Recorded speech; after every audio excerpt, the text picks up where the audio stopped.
Assalamualaikum sahabat, apa kabar? Semoga senantiasa sehat dan selalu bahagia. Terima kasih sudah subscribe dan setia menyimak video-video SLMT TV. Semoga sahabat semua dilimpahkan rezeki dan dimudahkan segala urusannya. SLMT TV kembali hadir menemani waktu bersantai sahabat. Kali ini SLMT TV akan menceritakan sebuah film yang berjudul Chatham.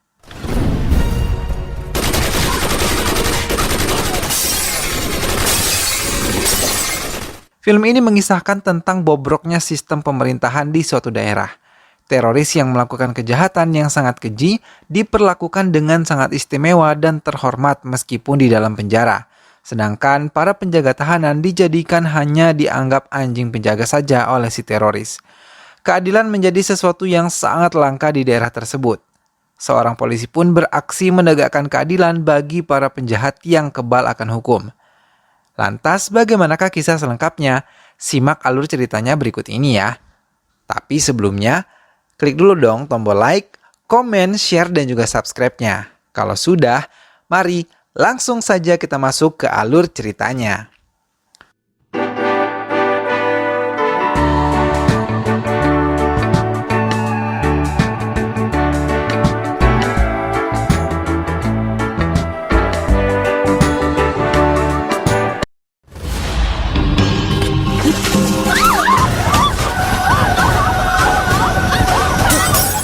Sebuah peristiwa penyiraman air keras terhadap dua mahasiswi terjadi di sebuah universitas.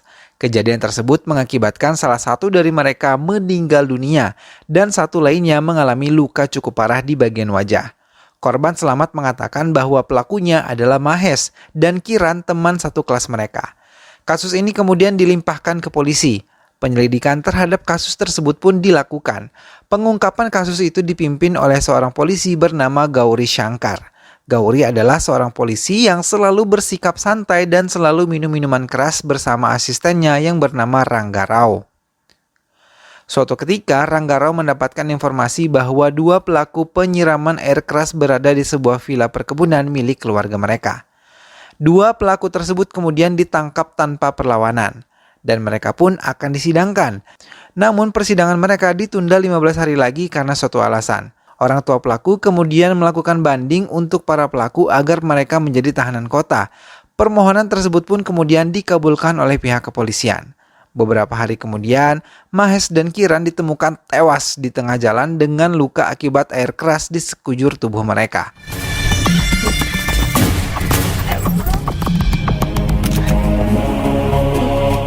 Ayah mereka tidak terima dan menuntut ke kejaksaan serta meminta salah satu anggota kejaksaan menyelidikinya.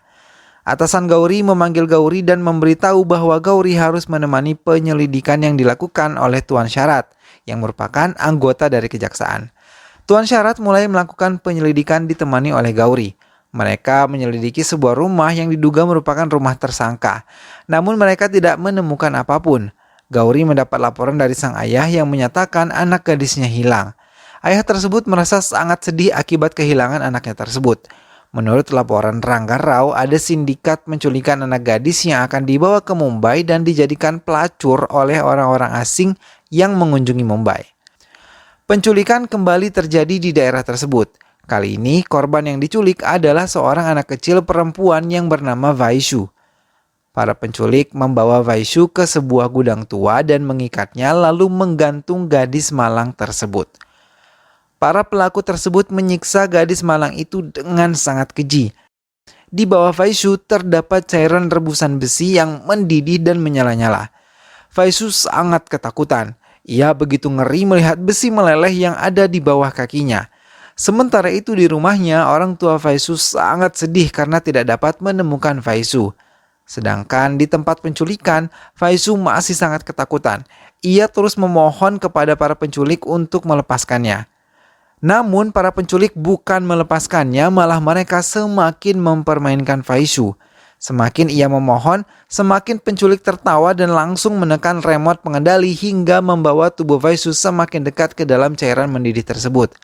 Akhirnya tubuh Vaishu pun dimasukkan ke dalam cairan tersebut dan teriakan Vaishu menghilang di dalam cairan mendidih. Melihat tubuh Faizu yang meleleh, para penjahat sama sekali tidak merasa kasihan. Mereka justru tertawa lepas melihat nasib malang yang dialami oleh Faizu.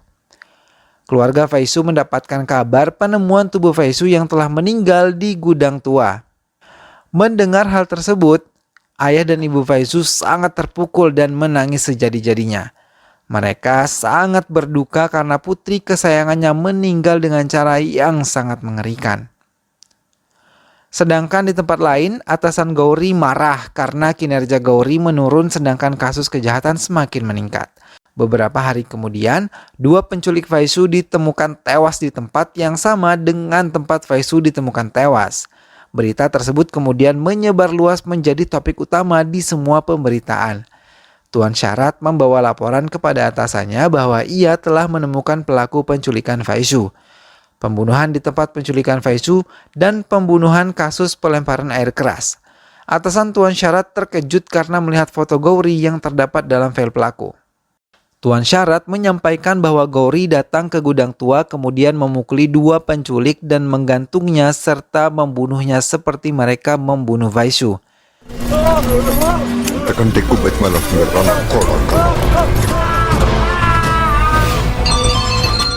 Syarat juga menyerahkan bukti percakapan antara Syarat dan Gauri yang di dalamnya terdapat persamaan suara di dalam handphone tersebut dengan bunyi gudang tua tempat ditemukan pelaku penculikan. Syarat juga menemukan bukti bahwa pembunuh pelaku penyiraman air keras beberapa waktu lalu juga dilakukan oleh Gauri. Hingga Tuan Syarat menemukan bukti keberangkatan Gauri menuju Mumbai. Tuan Syarat meminta kerjasama polisi yang berada di Mumbai untuk membantunya menemukan Gauri. Ia pun kemudian memasang foto Gauri di semua kantor polisi, berharap Gauri akan segera ditemukan dan dapat ditangkap. Di Mumbai, Gauri mengunjungi sebuah klub malam dan menemui seseorang wanita penghibur serta mengajaknya bekerja sama untuk menculik anak Perdana Menteri Mumbai.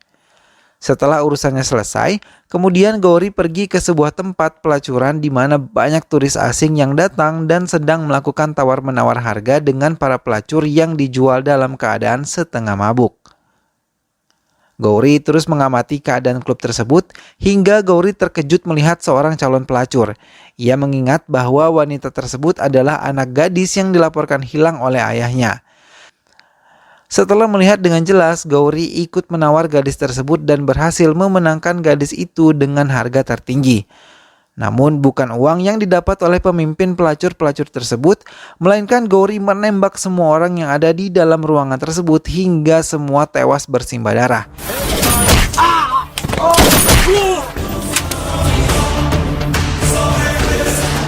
Tidak lama setelah itu, polisi telah berkumpul siap menangkap Gauri. Kemudian Gauri berkata meminta polisi mengantarkan gadis tersebut ke Hyderabad, daerah tempat asalnya. Gauri kemudian dibawa ke sebuah penjara besar di Mumbai. Tuan Syarat menemui Gauri di penjara dan mengatakan mengapa berlaku seperti itu tanpa mengindahkan hukum yang berlaku. Tuan Syarat juga mengatakan tidak boleh membunuh para tersangka. Gauri hanya terdiam tanpa ada raut penyesalan sedikit pun. Rangga Rao membawa putrinya yang mencintai Gauri. Kemudian ia mengatakan bahwa ia tidak malu karena Gauri adalah polisi sejati. Putri Rangga Rao sangat mengagumi Gauri akibat kejujuran dan keberaniannya itu. Gauri pun kemudian menceritakan alasannya melakukan semua pembunuhan tersebut. Beberapa waktu yang lalu, Gauri mengunjungi adik perempuannya yang sedang hamil kedua. Gauri membawa serta ayah dan ibunya ke Mumbai. Saat di Mumbai, ia mengunjungi kepala kepolisian yang bernama Tuan Rahman. Saat sedang bercakap-cakap, Tuan Rahman mendapat telepon bahwa ada serangan yang dilakukan para teroris dari Pakistan di sebuah hotel di Mumbai. Gauri teringat keluarganya sedang makan di restoran tersebut. Gauri memutuskan ikut melihat keadaan di hotel tersebut. Karena ayah Gauri menelpon dan membenarkan serangan teroris terjadi di hotel itu. Gauri sampai di hotel yang telah dipenuhi oleh para polisi. Kelompok teroris memeriksa semua tempat. Mereka memasuki sebuah restoran di mana keluarga Gauri bersembunyi. Mereka merasa aman setelah melihat kelompok teroris pergi meninggalkan restoran. Namun, keponakan Gauri teringat boneka tertinggal di kursi restoran. Ia menarik boneka tersebut, namun pendengaran teroris sangat tajam hingga mendengar pergerakan suara boneka. Kelompok teroris membalikkan badan dan memeriksa ulang restoran. Teroris tersebut menemukan keluarga Gauri, dan mereka langsung menghujani keluarga Gauri dengan peluru sambil diikuti gelak tawa. Keluarga lain yang tengah bersembunyi tak luput dari serangan mereka hingga semua pengunjung restoran dan karyawan tewas bermandikan darah segar.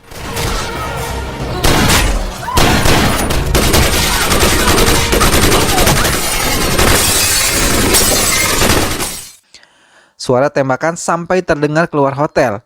Kecemasan terpancar dari wajah Gauri menanti kabar keluarga yang sedang diusahakan selamat.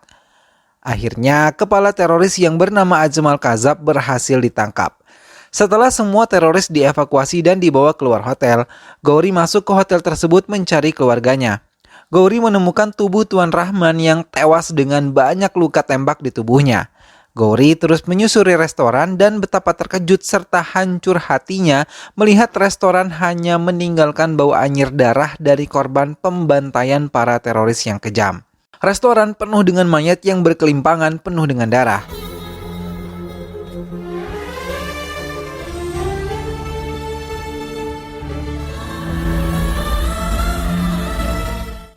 Gauri menghentikan ceritanya dan kembali ke bilik tahanannya. Sebuah bilik tahanan terlihat begitu istimewa. Tampak Ajmal Kazab menghuni sel tersebut.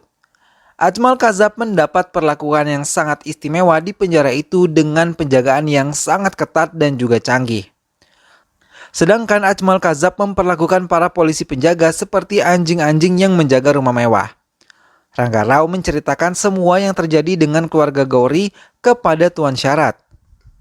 Tuan Syarat menarik kesimpulan bahwa Gauri akan membunuh Ajmal Kazab dan langsung menelpon kepala penjara untuk menceritakan tujuan Gauri. Namun kepala penjara tidak mengindahkan hal tersebut. Di dalam sel tahanan, Gauri meminta penjaga mengantarnya menemui kepala penjara. Di ruangan kepala penjara, Gauri meminta untuk menelpon Perdana Menteri dan mengatakan ia adalah penculik anak Perdana Menteri. Sedikit terkejut mendengar hal itu, kepala polisi menuruti permintaan Gauri untuk menelpon Perdana Menteri. Gauri pun berbicara langsung kepada Perdana Menteri. Setelah mendapat bukti yang cukup bahwa anaknya benar-benar diculik oleh Gauri, Perdana Menteri meminta Gauri untuk melepaskan anaknya. Gauri pun menurutinya, asal Perdana Menteri harus memberi surat perintah agar bisa menemui Ajmal Kazab dalam biliknya. Permintaan Gauri pun dikabulkan. Akhirnya ia menuju bilik Ajmal Kazab. Ia sangat terkejut melihat pengamanan yang sangat ketat dan istimewa di bilik Ajmal.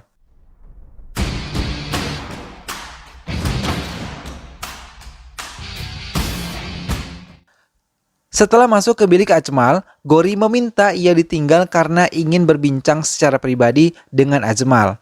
Setelah polisi keluar, Gauri langsung merusak keamanan yang ada dan tanpa basa-basi ia langsung menghajar Ajmal yang tengah melakukan sidang secara online.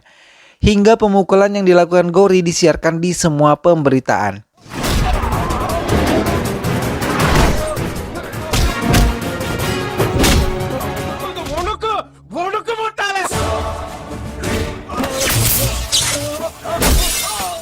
Gauri tanpa ampun menghajar Ajmal hingga tak berdaya dan semua bayang-bayang kematian keluarganya terus menghiasi pikirannya saat menghajar Ajmal. Setelah Ajmal tak berdaya, Gauri mengambil barbel besar dan menghantamkannya ke perut Ajmal hingga ususnya terburai memenuhi ruangan tersebut.